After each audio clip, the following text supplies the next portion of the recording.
last month's ambulance. Assistant How editor. about you? Very nice. Maybe next Monday we have a meeting. Okay. Next Monday. Karen Shulman and others from the group have been to a couple of previous meetings. They've given you a list of some events that they plan for the near future, as well as a list of possible solutions to leasing and or using of the building. We've kind of put it on the back burner, so still I would like council, if we could, to give Chris some direction on terms of a agreement or lease of the building and at what price and so forth. So Could we, I'm gonna ask, just table this and let me meet with Lily and kind of see like directions of what we would like the event committee to kind of do, maybe some of this would be under theirs, and she and I kind of talked a little bit before, and maybe get you included in it, or we could just kind of get some ideas first, because I'm not really in favor, I don't think of that group being in charge of our building. I think it needs to be under control of the city more, but well, like I've indicated, and again, the group knows this as well, utility bills for the building have been running. right, and I think, maybe get some.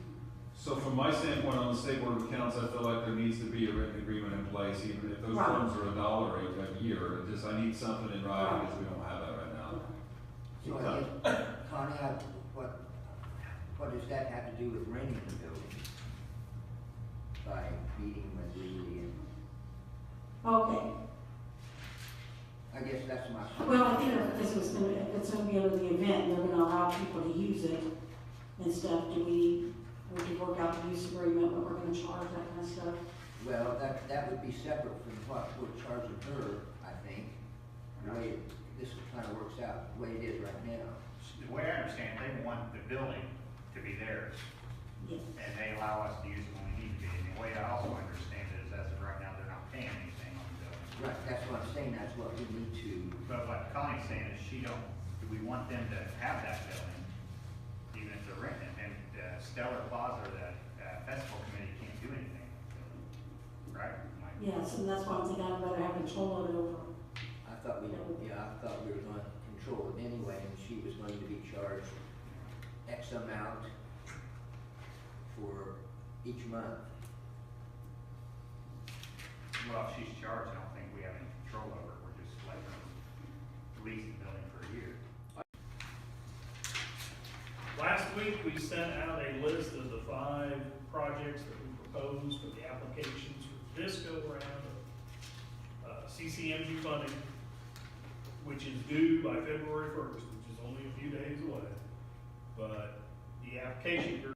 We discussed, future and the need to set money aside for the Walnut Street project we were recently awarded, that the amount that we will be able to contribute to future CCNG projects is probably less than this, but we're comfortable with this amount right now from our seed of funds. So does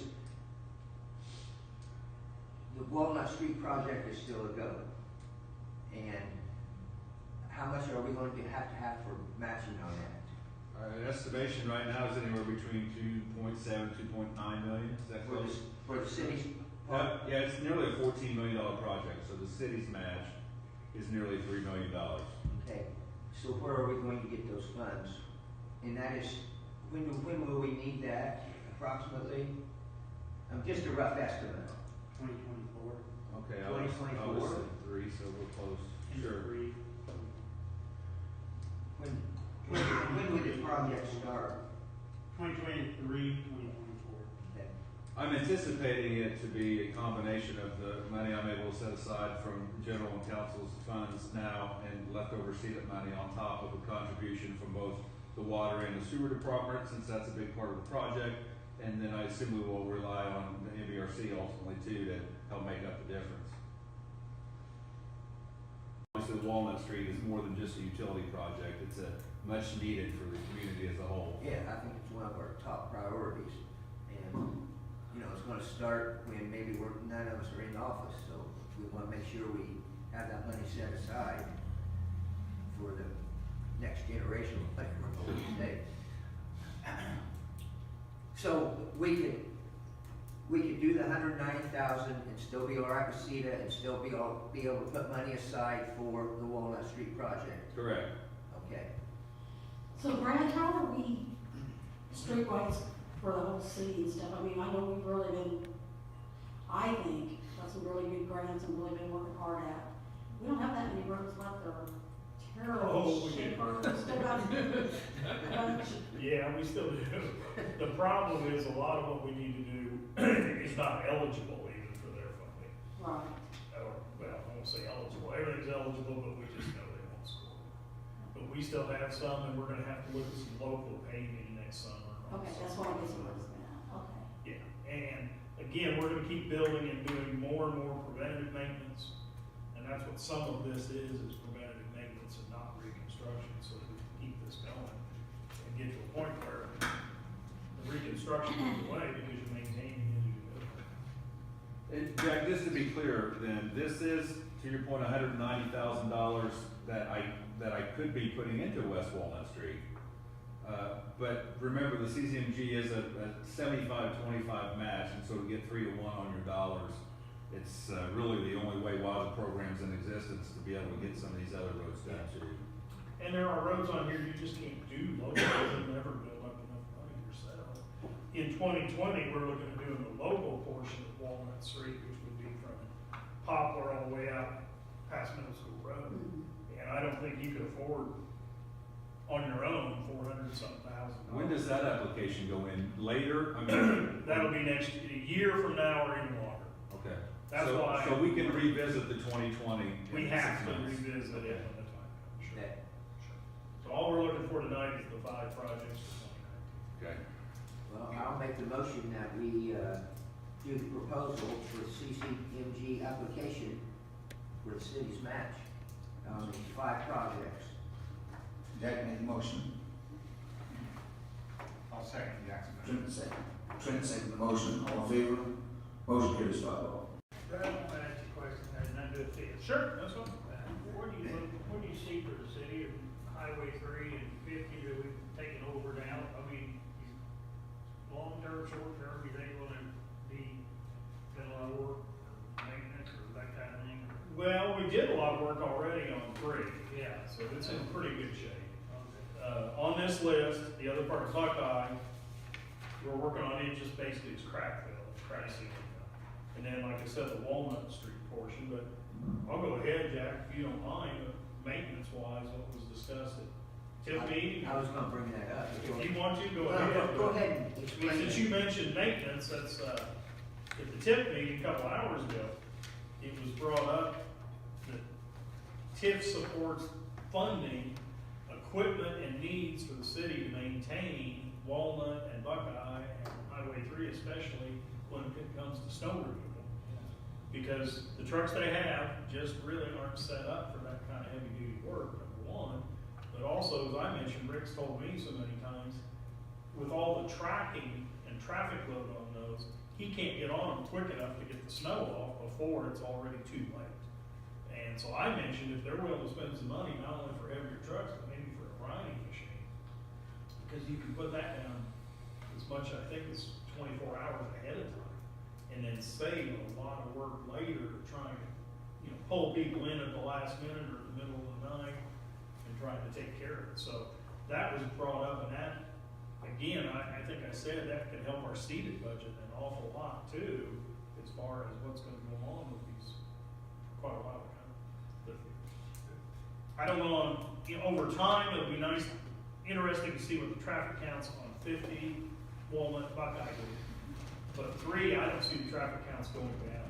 I really don't. I think they're gonna continue to stay pretty close to what they've always been. I think everybody who's been out there can acknowledge that it's not backing down. It doesn't seem to be. I also talked about mowing. Maybe we might need a bigger piece of equipment to mow along those corridors and keeping the ditches clear.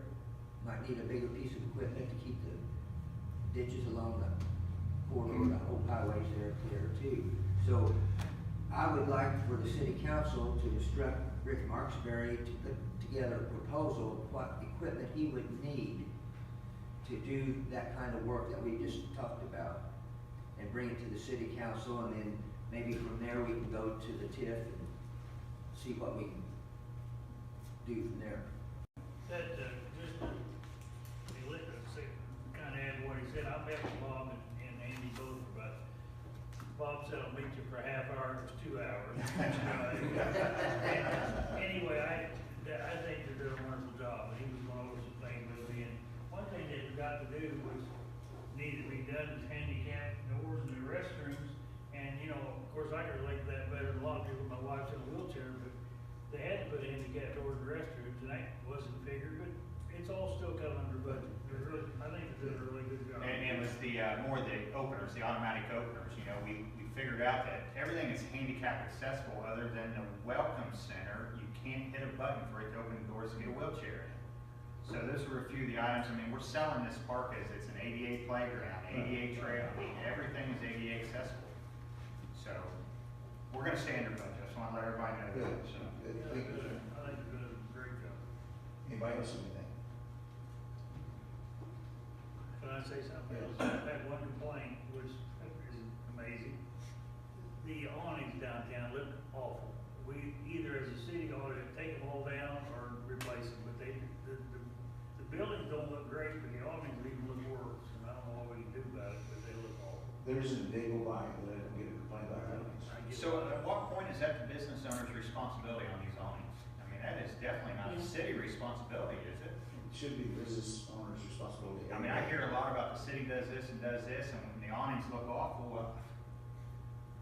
I mean, what's the city supposed to clean up? I mean, I understand if we got a construction project going through like what Stellar had, and I think it should be the city that Right. kind of help clean some of that up, but at some point, these business, people who own the buildings need to be responsible for these awnings and their property, and I don't, Well, we can't go take them down. We can't take down an awning on a private business. I mean, would that be fall under an ordinance? It wouldn't be in an area That plan would be- deal. I mean, is that more of a city ordinance type?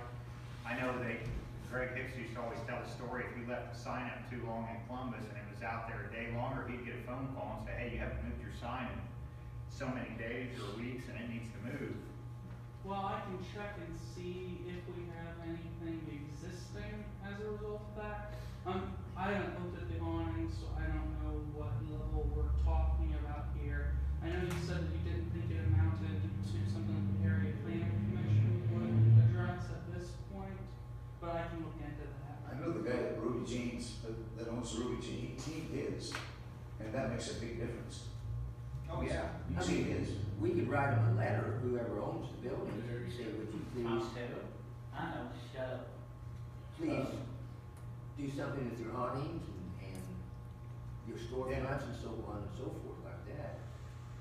And, yeah, For a beginning, and then we see what they do, how the response is. I'm more happy to do Because even the something. vacant buildings that you can see inside, they, you know, some of them, they taped up paper, the paper's falling out, and there's something that would aesthetically look better. I Under don't the know. newspaper. Yeah, I agree. I don't That's know. all I have, Mayor. I Okay. So Chris, if you look into that, thank you. Are we on to unfinished business? Yeah, we go under unfinished business, yes. 2 weeks ago, we met and we, suspended our golf course director at that time.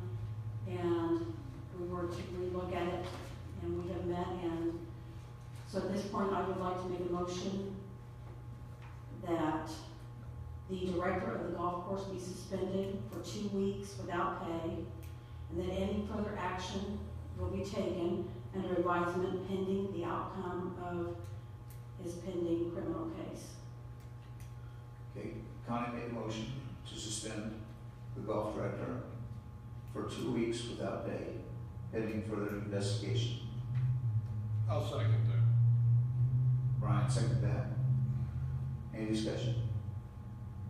If not, all in favor? Motion carries 4-1. 4-1, is that correct? Correct. All right. Any other unfinished business? Add about this or anything? I have nothing to add. Okay. I think it's an employee, and right now talk about it in public right now. Until further, down the road, when, So the court will make future further. Okay. Do we have any other unfinished business at all? Anybody else want to say that? Jeff? Yeah, I know, come from my. You guys do a good job, but we still need to clean up downtown. A big part of the building is Tom Hill. Oh, yeah. And all them broken things. And Mike's in the middle. He's late as a dumb. That's all. thank you, Jeff. Thanks, Jeff. I can street the point. If not, let's pay the claims. I make a I'm motion sorry. to pay the claims. Yeah, go ahead. I got a question on the claims. Go ahead and make. Go ahead. Then we'll talk about it. I'm sorry, Connie. Go That's ahead. okay. I'll second Connie's motion to pay the claim. Connie made a motion to pay the claims. And now discussion. Trent seconded it. Now, go ahead, Jack. Connie had pointed out to me a bill for, the ETC, for $2,600 from the radio station WJCP. Can anybody, Yes, I asked Sean about that, so he Sean, can I explain. can just tell you that. I mean, that seems kind of high for, and what for? Elise met with as our facilities manager, the one running the building and in control of her budget, she met with representatives from the radio station and put together an advertising plan for radio ads and so forth to continue to promote, the building. That's that contract she signed and subsequent bill.